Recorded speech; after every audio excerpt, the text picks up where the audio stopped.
ko ndibuka ko namanutse ico gihe namanutse n'amaguru twaje iminsi 3. Mwaje iminsi 3? Yego. Muvuye mu Kayanza? Yego mu Kayanza. Turamanuka nyene kugera ino tuhageze reko je namanuka nzi yuko ubuzima ngiye kumumenyera ko nandi kwa mama navuga ati nubwo nino bigoye ariko ndazi hari yakore mu gisagara. Ayene ngerageze no ko byase ngende mu gisagara naho ndabo ko bizogenda. Kuri kuyumviriye kuririmba? Nkenimviriye kuririmba. Oyo navuye ruguru mvuga ati n'ubundi nyine tigendaje kuririmba. Ko ruguru narimba nta mastage ahegereye. Ako navuga ati gendagiye kuririmba mpore n'abastari bagiye bakomakomeye. Yes, uko nzi ba Rox TV ndabaramukije kuri mikoro muri kumwe na Jazz Masambambe nyuma ya kamera ni Kibanomika bandanye baha amasanamu ameze neza cyane. Uno muzi ndi kumwe n'umuririmbyi w'umurundi umwe ariko abyifatamwe neza yitwa Kelly Young Boy akaba ava mu ntara ya Kayanza, aho intara ya Kayanza ariyo ya mbere. Muravyumva neza ariyo ya mbere. Biboneka yuko iri mu impano nyinshi zige zitandukanye. Reka tumwakirana kuri plateau za Rox TV. Tumuramutse ndaze kuza kumubaza byinshi bwiye bitandukanye ko nabonye akerebutse cyane. Ndakora mukije umeze neza? Shameze power kabisa. Ni kangahe ukoze ikiganiro? Mbo ni keshi sigake ko bari nka 3. Yego. Nakunda gusigura yuko uva mu ntara ya Kayanza. Mu ntara ya Kayanza abantu beshe batandukanye bigaragazwa yuko ari abantu basanzwe unya business yabo ari umuziki. Kubera iki wewe uririmba? Mbo niko navyisanzemo nyene nakuze numvise afise iyo mpano. Nakuze nyene numva ngomba kuririmba. Nkunda umuziki cyane. Urakunda umuziki cyane? Yego. Igyambere ushingiye muri studio. Turazi yuko hari ya ruguru usanga abavyeyi bashobora kubona nko kuri TV bakavuga ati umwana wacu unyararose. Kajya ni deni akwitwagije. Wowe nawe mu rugo biba bimeze gute? Mbo ya nyene bivanye nuko uba warageze kuwukora bivanye n'ikintu umaze kugerako. Ubona n'ikintu ufise kwa kubona ndibaza ni kuburi nyene. Ntashobora kuvuga ati akagutelefona akaguma telefone iri ku mutwe ati ndukira amafaranga. Oya birashika nyene kubera kabakuzi biba bivanye nuko bamugize iminsi mubiyaga nyene gose mubivugana abakuzi ku meze umva ari umwana no barakureze uri umwana wiwe urumva abakuzi rero bicitse ufise nuko ari umugambiro nyene gutwufisa abanyuzuramo. Hari abantu beshi bigiye batandukanye dushaka kudushingira intahe.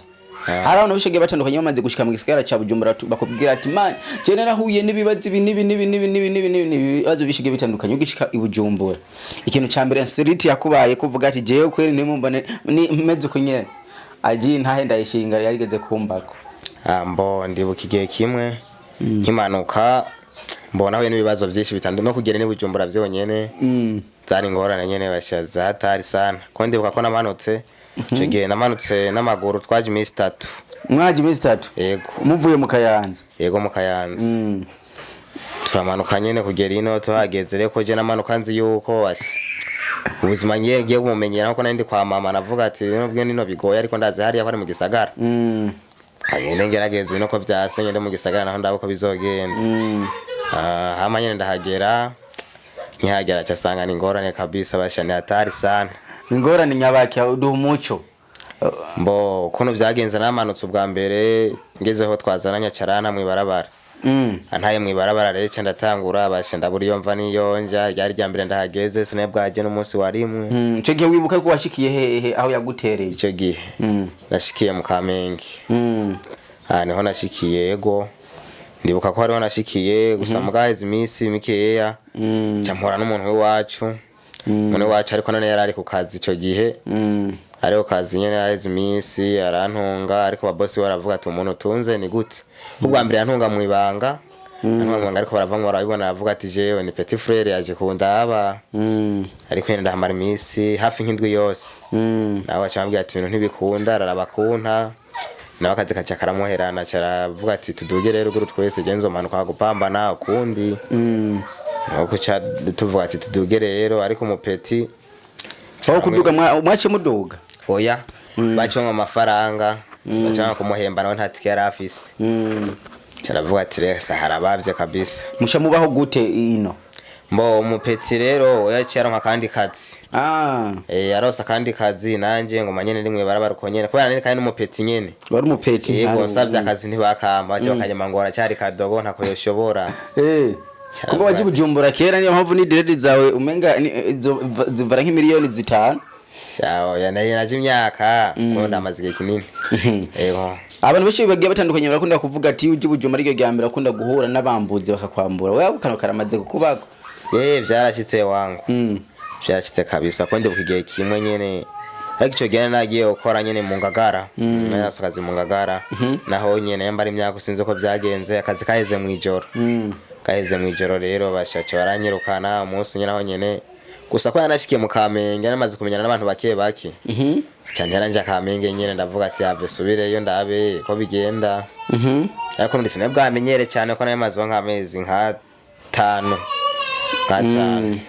canja mu barabara ico gihe no wari yegereje kugera ico gihe mbashana naguze ni pantaro shasha ndavyibuka ico gihe kubera nyine uvuga ukene bwari bugihari gose nyene cyane naguze ni pantaro shasha ndavuga ati pantaro nzojyambara kuno we ko baremereje kuduga nyene ndibuka ico gihe nagiye kuraba mu peti ahantu hari cyasanga ukazi nawe se hakiri yaragataye sanze yaragataye canda vuga ati re nta kundi reka nigumye kunyene ndibuka nyene canda jangaho nyene mu Kamenge hiyo ndacangaho nyene ndatera amabasha burira yo ikindi rero bugijoro niri nini cyane ijoro nini vraiment nini gute nini kubirako yego kugira buce cyane hatari sana ni hatari kandi byose byakubako abavyeyi bavuga ati umuhungu wacu ari gupambana adoze yarahinduye n'umubiri afise bya biboro by'abatiyipe oya ntibayivuga cyane kubera ko kwavye banje n'abantu nyene bakijijwe barambwiye ati mwana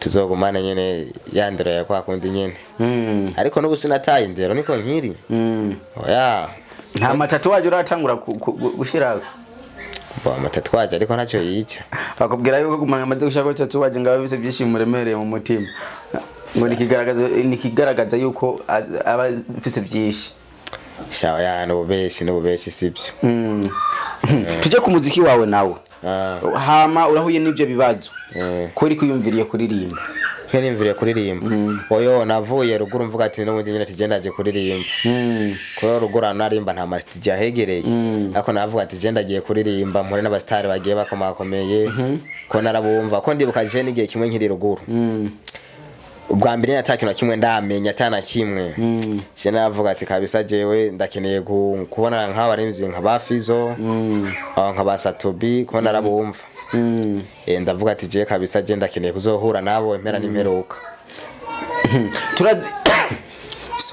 turazi yuko keshi abaririmbyi besho giye batandukanye ubunya bakomeye mu Burundi bava mu Kayanza ndavuga nka ba Diwani ba Bifesi nturagira bakujye guhura nabo ambo guhura nabo oya ntabwo turahura mugabo ndi nyine ntaravyishiramo nyine cyane ngo tubonane oya ariko ntabwo turahura mugabo kunda kuvuga yuko ngo asha ngo abanyakayanza ngo mufise ngo ibintu by'ibitutsi cyane ngo barabye ngo Bifesi kungira ngatukana mu ndirimbo ziyiwe we nawe nta munsi yumva ati je no mwishura kumeye kugira ndaya yuko nanje novuma mbo yaye je sindamwishura kubera ko nubwo nyene dutuka ariko sha sivyo vraiment nyene ibintu barimo ntavyazi oya ntavyasobanukiwe ntavyazi gute kubera ukuntu umva za gutuka abandi baririmbyi aboye ko mwazana ngo na corona sha yego ndi kwabivuga mugasi ko biri siko biri kabisa buryaje uva mu ntara yitwa gute umva yuko hari undi muririmbyi avaye ni mu Kayanza nyene ni mu Kayanza muri commune Gatara ntajya Gatara si kuba Bifesi ni mpande yacu gatoya ni Matongo Bifesi uvu Gatara Bifesi nawe ni Matongo ni kihe kintu wipfuza kuzoshikako ubikuye mu muziki mbo ndifuza kuzogera kure cyane yego nyene asha kurundi ko yego nyene nzoviyo navuye nyene ama nteri imbere nayemera nk'abandi uri gukora iki kugira ushike aho wipfuza mbo yandiko ndakora n'inguvu nyene cyane nizikuye nkora n'umuziki kubera ko nabakora umuziki haraho nabonye wabagejeje kure nayo ngomba nyene ko ariho nzogera nkora n'inguvu nyene n'ishaka hari umuntu ngahe karakwihweza avuga ati je ndafise miliyoni zisha kuri 50 reka ndazimuhe ashobore kuririmba yo yagaruza gute nk'umuririmbyi oya arakora nyene atazize mu bintu by'ubujyajya arakora nyene bivanye n'imiyo umwe wese afise imigambi yiwe. ubayahaye wewe rero uyoshagaruza gute uwo muntu ashaka kuyagushiramo? Mbono yakoresha nyene bivanye ko yoba yinza yampa azi imigambi ngomba ndayakoresha. Kubera inda yampa we nyene yobaza avuga ati namubwiye ikintu ngomba gukora niki, yakayampaza imigambi ngomba ndayakoresha. Twavuganye nikiye kintu umaze kubona uvuga ati Jeki iyi ndamaze kubona yuko kimaze kunca intege mu muziki, kimaze gushikira? Mboni nk'abafana cyane, nk'abafana keshi baraduponda nyene sana. Ukigenda ngaho kivuga ati atangiye kurimba bakavuga ati wapi we ntabyishoboye kunuku, kandi urumva nyene ikintu gituma kinca intege n'ubufasha nyene ko atabwo. Aha ku ruhande rwanje umuziki ndawikorana, abafasha mfise, urumva n'ibintu nyene yashe mugihe utaratera nk'imbere nyene ngo uronka aya mamiliyoni, biragorana sana kuzura gukora n'ingombo nyene gucika intege, ariko ndakomeza. Nta mpamvu yo gucika intege, nta mpamvu yo gucika intege. Reka ndagushimire cyane. Sha merci sana. Yes, bakunzi ba Rox TV, kuri mikoro mari kumwe na Jazzy Masambambi nyuma ya kamera n'ikibano mika bandanye bahama sanamu ameze neza cyane. Mubane mukanda subscribe na comment. Bye bye. Kwa kumwe n'umuririmbyi hajya YouTube yawe yitwa gute? Ni Kelly Young Boy. Kelly Young Boy. Yeah. Kubereka kano boy. Ni kubera ko ndibuka igihe kimwe ko nageze akora ni Bubanza. Ndibuka igihe kimwe nkora ari ukuntu bivanye ko burya abona naciye kure sana. Bivanye nuko rero Ibubanza amajya Bubanza ku Musenyi. Ku Musenyi ndebazara abahazi muri commune Mpanda. Ndibuka icyo gihe kubera ko burya na Kelly hano byavuye. Kelly no kuntu nyene hari hano ugiye ko mvanye hano kenshi nagenda akorera, ako numva ngo umupeti ngo ntavuga izina giwe gitwe hano ejo urarivuga ngo wapi, wegende uvuge nyene aho nyene ugeze uhitiri. Aho ni Kelly hama boy nakantu kavuye. Ni kuvuga ko hari umuntu yigeze kumfasha, ndamushimira cyane, bamwitwa Yani. Yamwite Yani burya rero niho kuvuga ati rero ko twaciye tuvana tikiri izina giwe ndarisigarana. Zo gumase ndamwibuka Imana izomuheza agira hari hose. Cyaravuga ati Yani rero ngushira ko boy kubera boy urazisigura umuhungu. Ndavuga ati reka ndagashiriye ko ntwe Yani boy. No boy kavuye. Karaje nyene ndagashiramo. Urumva yuko tubwiye aho Young Boy aho ryavuye. Mugende kuri YouTube yiwe mugire subscribe na comment kugira indirimbo misose shiza kwindirimbo muzoba bambere gucangura kuyibona. Mwumvise ko yifuza support namufise n'ibihumbi 50 urashobora kumuha kongereza, hari n'undi abafise n'ibindi 50 akamuha kongereza. Mu minsi dusanga yarose amahera ya studio. Ndazi yuko nga dukurikiranwa n'abantu benshi bagiye batandukanye bafise ikigongo cyo gufasha, kandi afise n'isura nziza y'ubustar n'umuntu amuravira avuga ati uyu mutipe no musane ishake muhure mwibarabara. Ndabivuga kubera ari imbere zanyu nibaze ko ntako ndabesha. Ndabakunda cyane. Bye bye.